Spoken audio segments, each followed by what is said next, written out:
Bharatiya Janata party के प्रवक्ता मनोज यादव जी जुड़ चुके हैं। अमूमन इस तरीके की टैली के बाद मनोज जी, जो पार्टी हार रही होती है उसके प्रवक्ता नजर नहीं आते हैं स्क्रीन पर, आप नजर आ रहे हैं, आपका स्वागत है।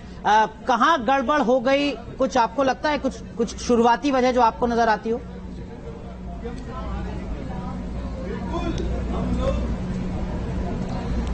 देखिए, मैं आपके पहले प्रश्न का जवाब तो जरूर दूंगा, लेकिन मैं उससे पहले एक बात बता दूं कि देखिए, भारतीय जनता पार्टी पूर्ण विश्वास है, अभी भी भारतीय जनता पार्टी को पूर्ण विश्वास है, भारतीय जनता पार्टी वहां पर सरकार बनाएगी। अभी शुरुआती चीजें चल रही हैं, धीरे धीरे 12 बजे तक सारी क्लियर पिक्चर हो जाएगी। लेकिन हम लोग वो पार्टी चाहते हैं जो कहते हैं क्या हार में क्या जीत में किंचित नहीं भयभीत में, कर्तव्य पथ पर जो भी मिला ये भी सही वो भी सही, हार नहीं मानूंगा, रार नहीं ठानूंगा, काल के कपाल पे लिखता मिटाता हूँ, गीत नया गाता हूँ। देखिए, हम लोग विपक्ष में रहने वाले लोग रहे हैं पहले भी, लेकिन इतना अभी से आकलन लगा लेना कि अभी तुरंत ही बस उनका मुख्यमंत्री बन गया, सिद्धरमैया मुख्यमंत्री, 77 पे में, लेकिन वो कह रहे हैं उनका मुख्यमंत्री नहीं बना है, पूर्ण बहुमत के साथ सरकार बनाएगी। अभी पूरा, हाँ ठीक है मनोज जी कंटिन्यू कीजिए, आप कह रहे हैं उनका सीएम नहीं बन रहा। अभी पूरा रिजल्ट आने दीजिए, उसके बाद में तय होगा कि किसकी सरकार बनेगी। लेकिन इतना जरूर है, 2-3 सवाल जरूर कांग्रेस के प्रवक्ताओं से जरा पूछ लीजिएगा कि आज भी लोकतंत्र खतरे में है क्या, ईवीएम खतरे में है क्या, निर्वाचन आयोग और जो संवैधानिक संस्थाएं वो भी अब खतरे में हो गई है क्या।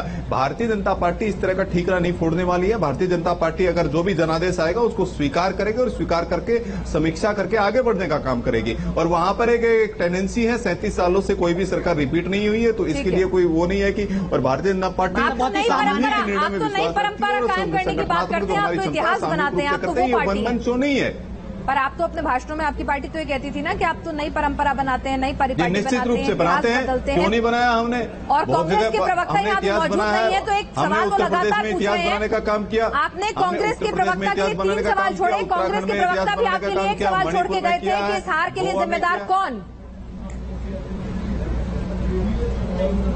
जी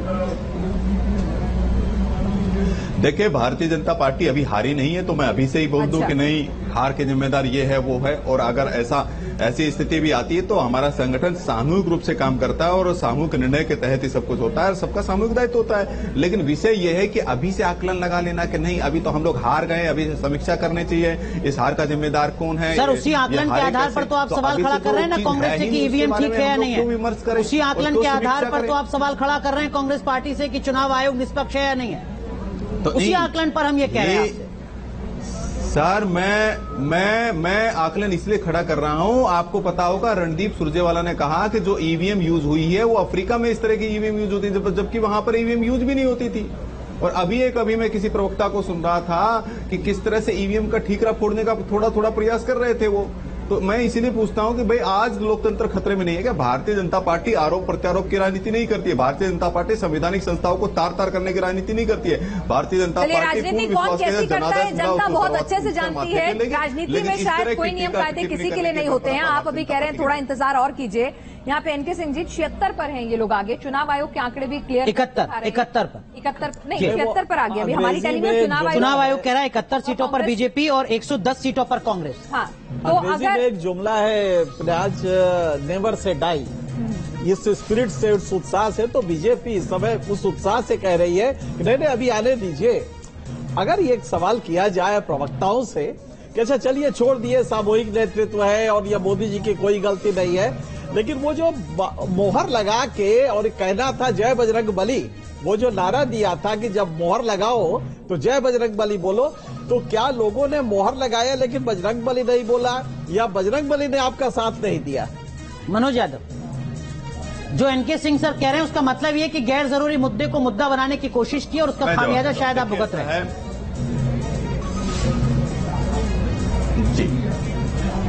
जी मैं जवाब देता हूं। देखिए, ऐसा है कि मैं जवाब देता हूं कि ये बताइए कि घोषणा पत्र में बजरंग दल की तुलना एक आतंकी संगठन पीएफआई से किसने करने का प्रयास किया? राम के अस्तित्व को नकारने का किसने काम किया?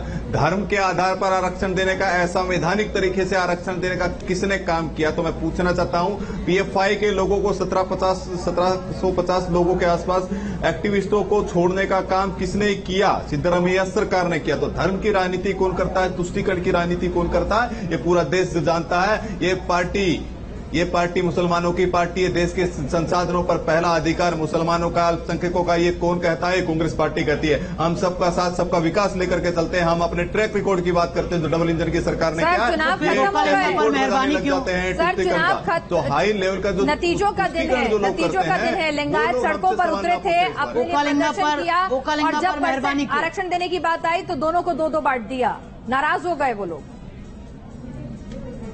लिंगायत जो हमेशा आपको पसंद करते थे, कहा जा रहा है वो भी नाराज हो गए। अरे मैडम, आपको पता होगा लिंगायतों का निजलंगप्पा जी का अपमान इन्होंने किया लिंगायतों का, और वीरेंद्र पाटिल जी का अपमान इन्होंने करने का काम किया। और मैं एक बात और बता देता हूँ कि वहां पर 37 सालों से एक ट्रैक रिकॉर्ड रहा है। ठीक है, अगर ऐसा भी आता है तो उसके लिए वो किंतु परंतु नहीं है। लेकिन मैं इतना स्पष्ट कर देता हूँ, जो भी जनादेश आएगा हम उसको माथे पर स्वीकार करेंगे। तो हरियाणा में भी था, ठीकरा नहीं फोड़ेंगे ईवीएम पर, आपने तोड़ा, निर्वाचन आयोग पर आपने उस परंपरा को बदल दिया। क्या के बद्रीनाथ जी